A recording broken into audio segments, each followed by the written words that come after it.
लोग उसे बस किसी तरह मारना चाहते थे। ये बदरिया जो कभी किसी का समोसा तो कभी किसी की रोटी चुरा लेती थी, क्योंकि उसके भूखे बच्चे उसका इंतजार करते थे। एक दिन बदरिया किसी के घर से संतरा चुरा लेती है।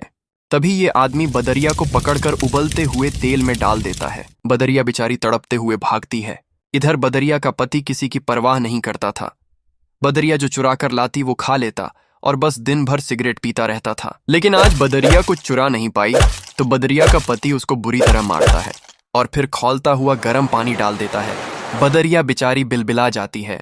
इधर बच्चे ये सब देखकर बहुत रो रहे थे, तो बदरिया बच्चों को अपनी छाती से लगाकर सुला देती है और फिर वह रात भर रोती है, क्योंकि उसके बच्चे आज भूखे सो गए। और सुबह होते ही बदरिया फिर खाना लेने जाती है। तभी उसका सिगरेटबाज पति उसके एक बच्चा को बाजार ले जाकर मांस की दुकान पर बेच देता है। इधर जब बदरिया घर आती है तो एक बच्चा कम देखकर घबरा जाती है।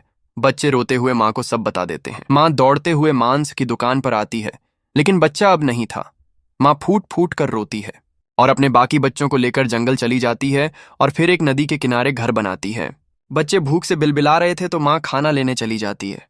तभी एक जंगली शेर बच्चों पर हमला करके बच्चों को मार देता है। जब माँ वापस आती है तो मरे हुए बच्चों को देखकर चीख चीख कर रोती है और फिर बच्चों की याद में नदी में कूदकर अपने प्राण दे देती है।